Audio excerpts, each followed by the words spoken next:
Olá, seja bem-vindo ao projeto Conquistar. Eu sou o professor Denilson, de Língua Portuguesa, e vou acompanhá-lo neste momento. Antes de iniciarmos, quero lembrar a você de nos seguir nas redes sociais. Então, aí, @Centro de Mídias, _AM, e também nos marque nas postagens, #Projeto Conquistar Seducan, certo? E o nosso episódio, olha aí, episódio de número 8, Simulado de Língua Portuguesa e Literatura, com o título De Repente 30. Especificamente no detalhamento, olha só, estilos de épocas nas literaturas brasileira e portuguesa, suas características, influências e seus respectivos contextos históricos. Certo, gente? Então, vamos à nossa primeira questão.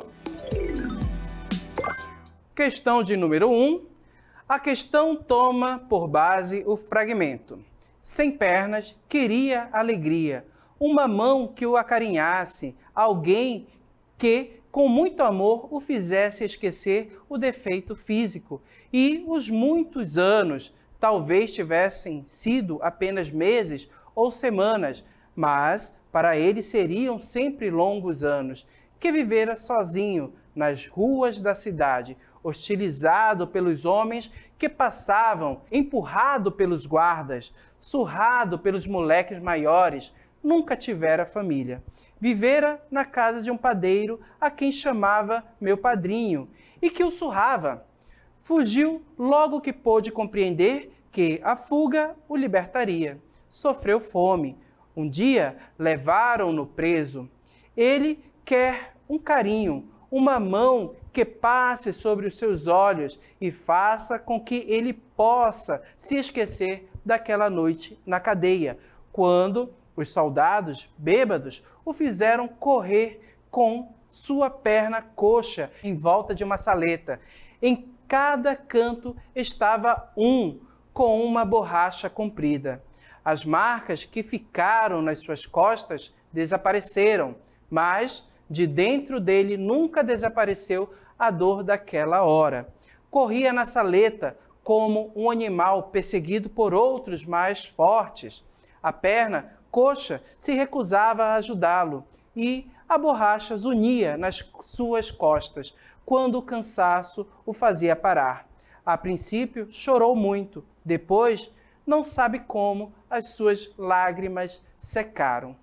Certa hora, não resistiu mais, abateu-se no chão, sangrava.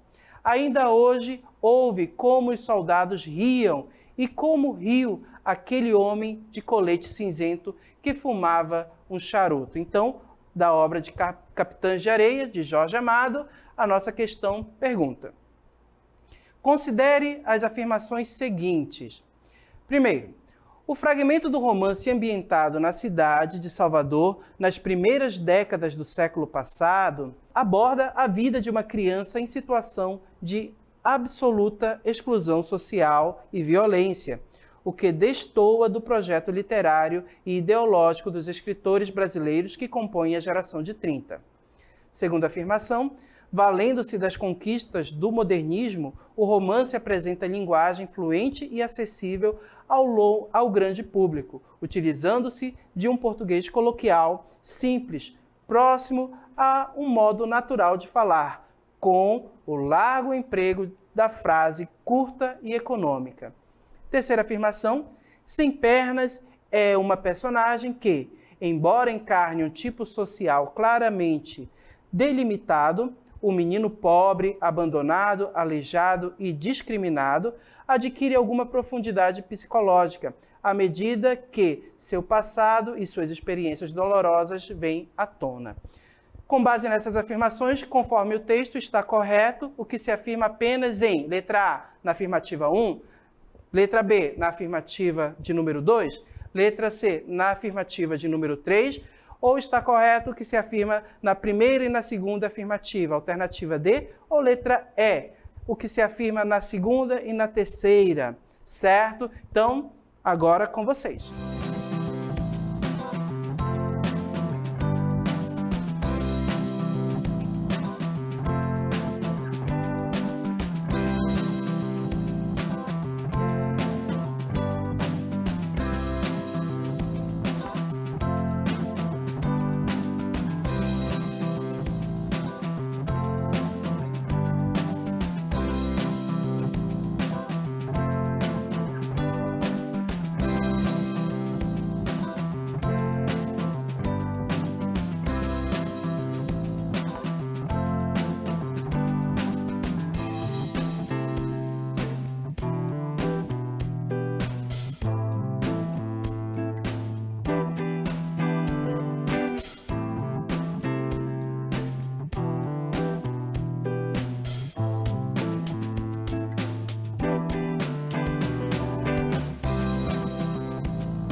Resposta da primeira questão, alternativa é, pessoal. Então aí o nosso gabarito para vocês. Observe que as afirmações 2 e 3 podem ser consideradas corretas, claro, com base no texto que nós lemos, ok? Gabarito comentado apresentando para vocês, olha só, a primeira afirmativa é errada. A gente tem uma abordagem de um personagem, de uma vida sofrida, certo? Percebo que se afirma que nós temos aí um distanciamento das tendências temáticas da obra de Jorge Amado, da geração do romance de 30, mas percebo que esse afastamento, esse rompimento não existe. Percebo que a obra Capitães de Areia vai discutir questões importantes que fazem parte das temáticas da geração de 30, do romance de 30. Quais são essas temáticas? A ausência do Estado, o preconceito social, a luta dos trabalhadores, entre outras temáticas. Então percebo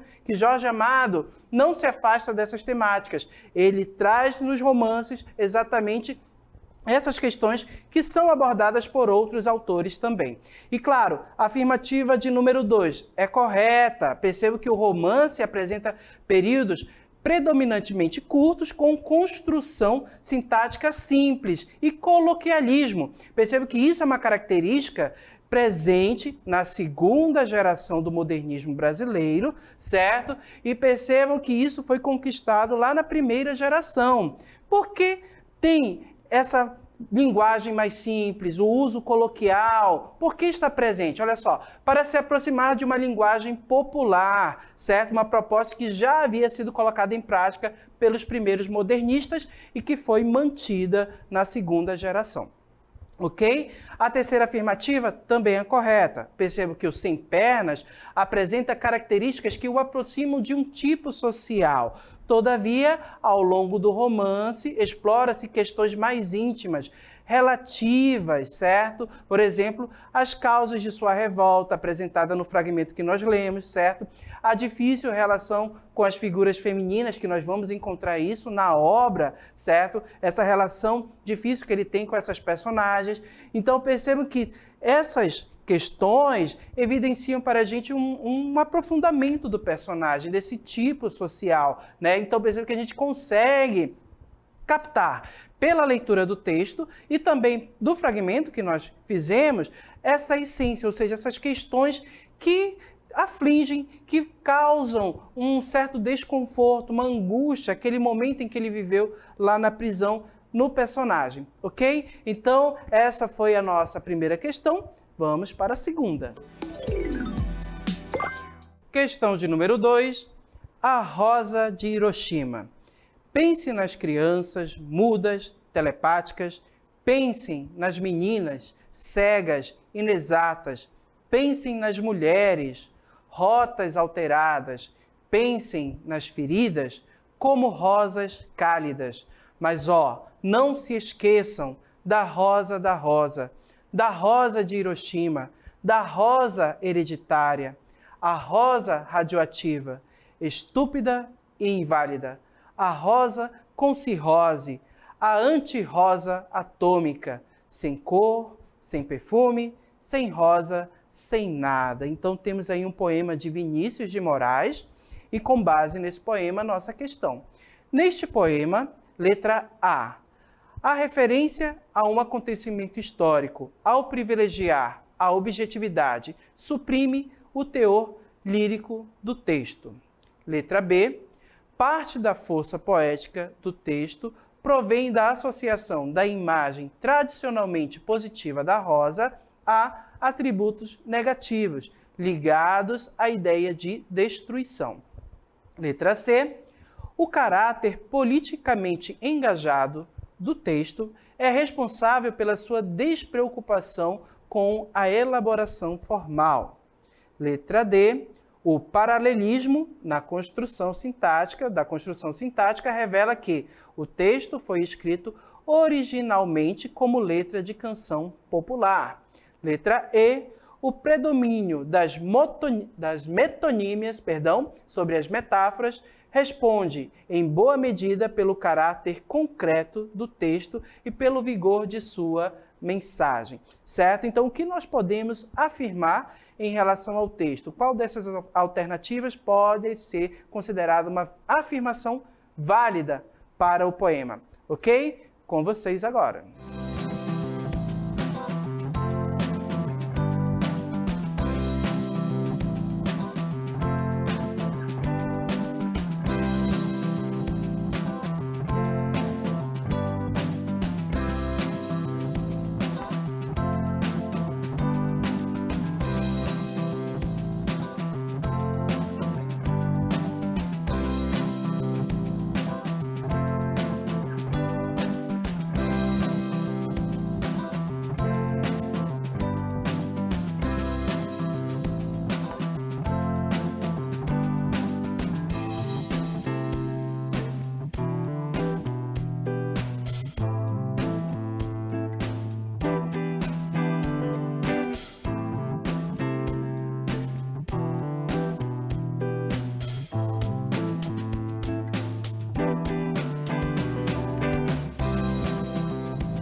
Resposta da questão de número 2, nosso gabarito. Olha aí, a alternativa correta, gente, é a letra B. Nós podemos afirmar que parte da força poética do texto provém da associação da imagem tradicionalmente positiva da rosa a atributos negativos ligados à ideia de destruição. Então, quando a gente lê o poema de Vinícius de Moraes, percebo que na nossa mente, no conhecimento popular, na ideia que nós temos da rosa, é aquela ideia de beleza, de algo bom, positivo, mas percebo que no poema, a rosa que foi formada pela explosão, temos essa relação, essa metáfora, é uma rosa radioativa, uma rosa que causa problemas sociais. Percebam que problemas que vão deixar a vida dessas pessoas destruídas, certo? Então percebo que há uma ideia de destruição, uma negatividade relacionada à rosa, ok? Nosso gabarito comentado, colocando aí para vocês, observem que no nosso gabarito comentado a gente vai entender um pouquinho mais. Olha só, por que a letra A não pode ser considerada correta?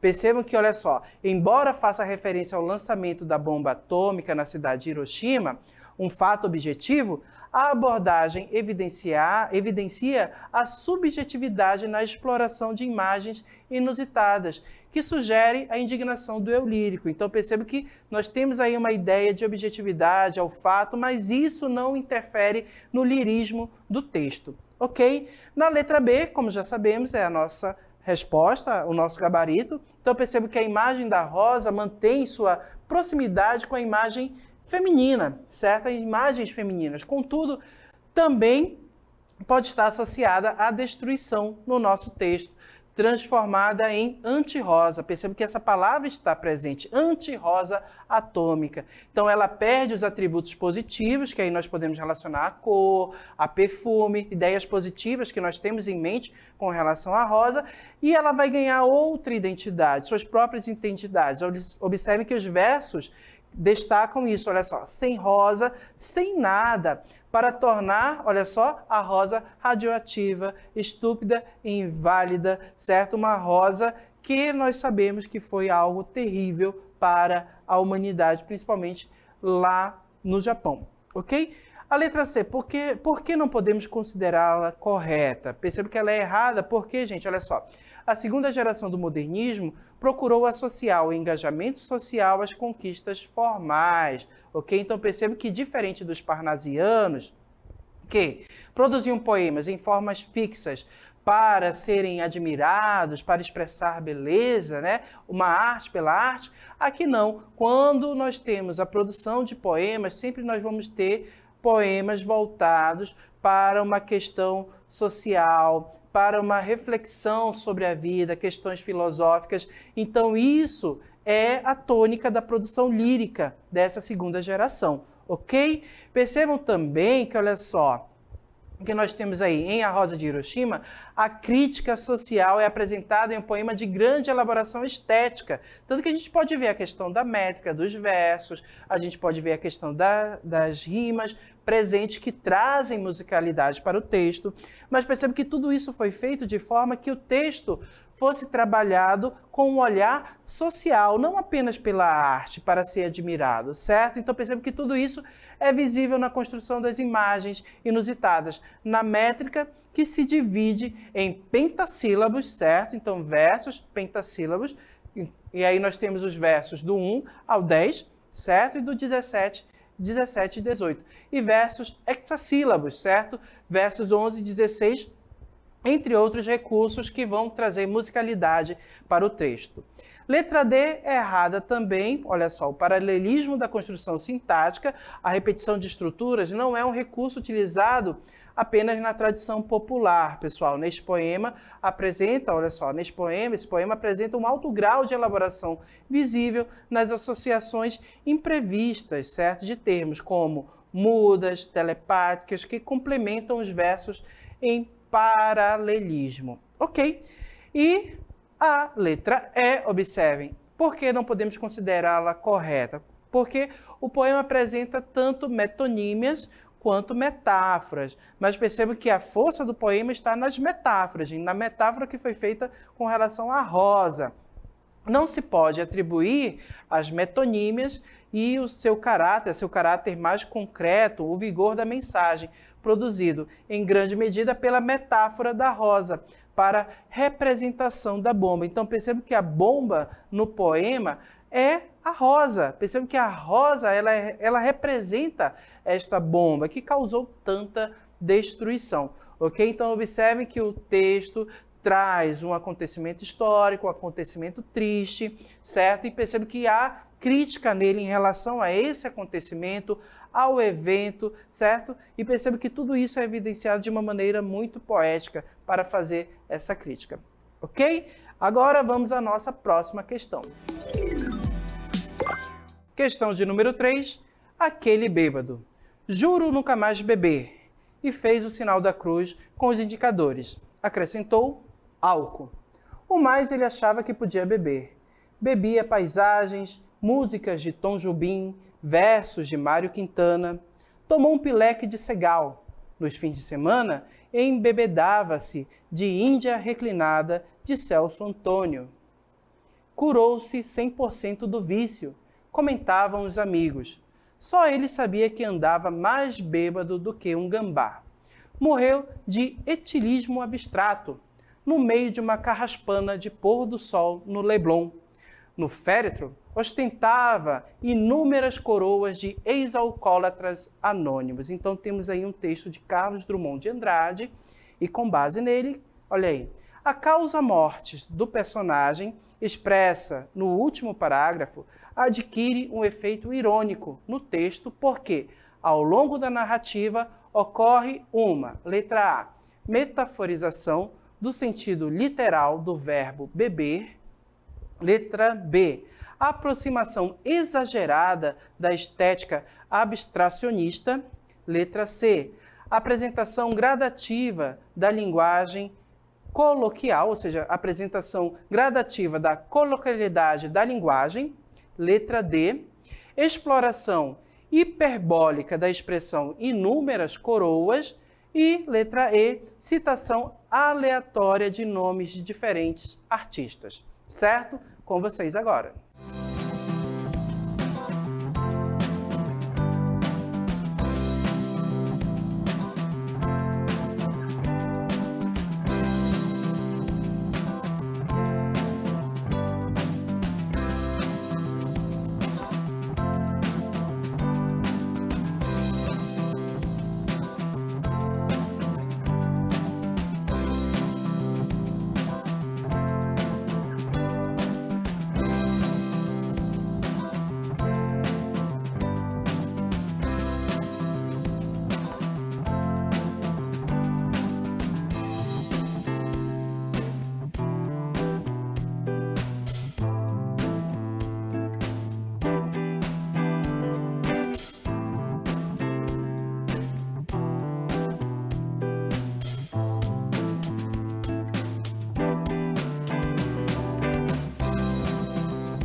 Resposta da questão de número 3, nosso gabarito, alternativa correta, letra A. A causa-mortes do personagem, expressa no último parágrafo, adquire um efeito irônico no texto porque, ao longo da narrativa, ocorre uma metaforização do sentido literal do verbo beber. E isso a gente pode notar exatamente lá nos enunciados, quando o verbo aparece, essa relação, essa metáfora do verbo beber, né, de ingerir líquidos, mas percebe que o nosso personagem começou a conduzir, ou seja, a beber outras paisagens, começou a beber, ficar bêbado com música, e isso é expresso lá no nosso texto. Ok? Então, o nosso gabarito comentado, observando aí que nós vamos detalhar um pouquinho mais sobre as questões, olha aí, as alternativas. E o nosso gabarito comentado, olha só, a alternativa correta é a letra A. Olha só. Em Aquele Bêbado, o personagem decidiu que iria deixar de consumir álcool, mas acabou por morrer de elitismo abstrato, certo? Então percebam que ele começou a consumir obras de artes, paisagens, começou a beber. Então, se a gente for pensar no verbo beber, ingestão de líquido, ingerir, né, líquidos, percebe que essa ideia não pode ser levada ao pé da letra dentro do texto, porque ele começou a consumir, a beber paisagens. Você não consegue ingerir, ou seja, beber uma paisagem. Percebe que aí há exatamente uma metáfora, o uso de uma linguagem figurada para que essa metáfora ocorra. Ok? Então, olha só, o paradoxo da expressão revela o uso metafórico do verbo beber para descrever a atitude apaixonada de quem se entrega às sensações para admirar intensamente o espetáculo da vida e usufruir o prazer pleno que as múltiplas e variadas manifestações artísticas lhe provocavam. Então percebe que ele começou a ouvir músicas, começou a admirar paisagens, e tudo isso é a questão sensorial, gente, é a audição, certo? É a visão. Então percebe que ele começou a ver o belo, certo? Nessas paisagens, na música, e começou a sentir de forma intensa essas sensações. Então, por isso que a alternativa correta aí, certo, é a letra A, porque nós temos uma metáfora desse verbo beber em relação ao consumo dessas paisagens. Certo, gente? Dessas paisagens e dessas manifestações artísticas. Por que não podemos considerar a letra B correta? Olha só, no conto, as construções imagéticas auxiliam na ideia de um sujeito que usufrui intensamente os prazeres artísticos, porém não se relaciona diretamente ao efeito de ironia presente na metáfora do verbo beber. Percebe que o verbo beber, ao ser utilizado de forma metafórica, traz justamente uma ironia também para o texto. E as imagens, as paisagens, certo, não auxiliam nessa construção dessa metáfora, na ironia presente no texto. Letra C, o texto tem marcas de linguagem coloquial nos enunciados. Andava bêbado, que nem um gambá, carraspana, coroas. Porém, a presença desse tipo de linguagem não se relaciona diretamente ao efeito de sentido de ironia, certo, gente? Elas figuram como uma característica do modernismo brasileiro. Percebe que na primeira geração nós vamos ter a adoção de uma linguagem simples, uma linguagem mais coloquial, próxima a que é falada no dia a dia pelas pessoas comuns. Então percebo que essa característica ela passa também para a segunda geração do modernismo, e os autores continuam a fazer uso desse tipo de linguagem, uma linguagem que é considerada por muitos autores dessa época como uma linguagem genuinamente brasileira. Ok? Então percebo que a linguagem está relacionada a isso e não com a produção do efeito de ironia. A letra B, a letra D, por que não pode ser considerada correta? Então percebo que nós temos a menção de uma figura de linguagem chamada hipérbole, que é o exagero, certo? A hipérbole é uma figura de linguagem que transmite uma ideia de intensidade por meio de expressões exageradas intencionalmente, como enunciado. Já falei isso 1000 vezes, certo? E observe, enunciado inúmeras coroas, por mais que identifique a ideia de quantidade, uma grande quantidade, pessoal, não se configura em um exagero intencional a ponto de ser uma hipérbole. Então, por isso que a gente não pode considerar letra D como correta. E a última alternativa, Olha aí, a citação de artistas auxilia na construção de um painel da realidade contemporânea da personagem, sem ter relação direta com o efeito de ironia gerado pelo trabalho com os sentidos do verbo beber. Então percebam que esse painel é construído pela citação desses artistas, mas não há uma relação direta com o efeito de ironia, como a gente pôde notar no nosso texto. Certo? Então, esse foi o nosso simulado e agora vamos às nossas considerações finais. E no nosso simulado tivemos questões que abordaram tanto a prosa quanto a produção lírica da segunda fase do modernismo brasileiro. E aí podemos observar questões de características, de tendências temáticas que estavam presentes tanto em obras que foram escritas nos romances, certo? Quanto na produção lírica. Ok, gente? Agora é o momento da nossa foto, da nossa selfie. Então, prepara, foi!